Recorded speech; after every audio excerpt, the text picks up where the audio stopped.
அயோத்தியின் மாளிகைகள் வெறும் கட்டிடங்கள் அல்ல, அவை இயற்கை எழில் கொஞ்சும் மலைகளே என்கிறார் கம்பர். வணக்கம் நண்பர்களே. போன பாடல்ல நாம் அயோத்தியோட மாளிகைகள் எப்படி வானளாவ உயர்ந்து நிக்குதுன்னு பார்த்தோம். அரசனைப் போலவே மக்களும் செல்வச் செழிப்போட இருக்காங்க, அவங்க வாழுற வீடுகளே அதுக்கு சாட்சியா இருக்குன்னு கம்பர் சொன்னார் இல்லையா?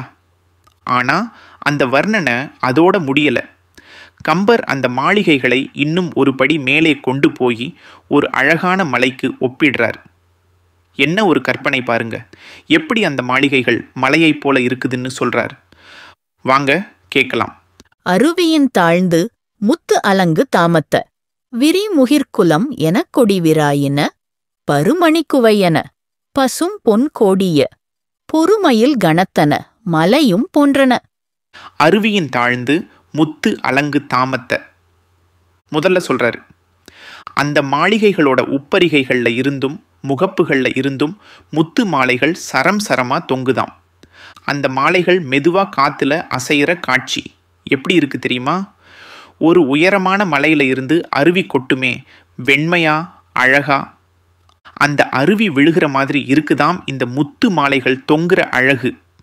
அருவி மாதிரி முத்து மாலைகள், என்ன ஒரு பொருத்தம் பாருங்க. விரிமுகிர்குலம் எனக்கொடி விராயின. அடுத்து அந்த மாளிகைகள் மேலெல்லாம் விதவிதமான கொடிகள் பறக்குதாம். சின்ன சின்ன கொடிகள் இல்ல, பெரிய பெரிய கொடிகள், 100 கணக்கில் 1000 கணக்கில் பறக்குதாம். அந்த கொடிகள் எல்லாம் ஒன்னா சேர்ந்து பறக்கிற காட்சி எப்படி இருக்குன்னா, ஒரு பெரிய மலையை சுற்றி மேகக்கூட்டங்கள் தவழ்ந்து போகுமே, அந்த மாதிரி விரிந்து பறந்த மேகக்கூட்டங்கள் போல இந்த கொடிகள் பறந்து நிற்குதாம். அடேங்கப்பா! பருமணிக்கு வையன பசும் பொன் கோடிய.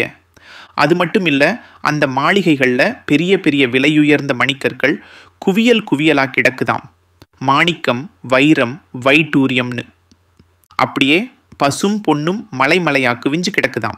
எப்படி ஒரு மலையில் இயற்கையாகவே தாதுக்களும் விலையுயர்ந்த கற்களும் கிடைக்குமோ, அது மாதிரி இந்த மாளிகைகள் செல்வத்தால் நிறைஞ்சு மணிக்குவியல்களையும் பொன் குவியல்களையும் கொண்டிருக்குதாம்.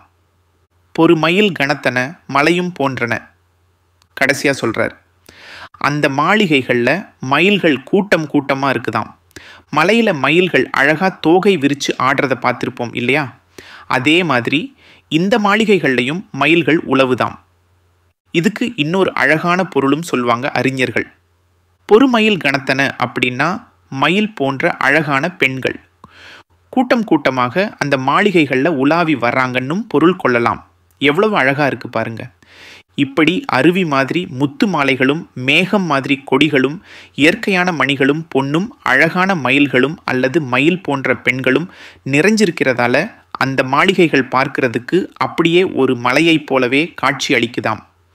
ஆக வெறும் செங்கல்லும் சுண்ணாம்பும் கொண்ட கட்டிடமாக இல்லாமல் இயற்கை அழகும் செல்வச் செழிப்பும் ஒன்றா சேர்ந்த ஒரு உயிர் ஓவியமாக அந்த மாளிகைகளை கம்பர் நம்ம கண் முன்னாடி கொண்டு வந்து நிறுத்துறாரு. கம்பரோட இந்த உவமை நயம் இருக்கே, அதுக்கு ஈடு இணை ஏது? ஒரு மாளிகையை மலையா மாத்தின இந்த கற்பனை திறன்தான் கம்பனை மகா கவியா நமக்கு காட்டுது. அடுத்த பாடல்ல அயோத்தியின் இன்னும் பல சிறப்புகளை பார்க்கலாம். நன்றி.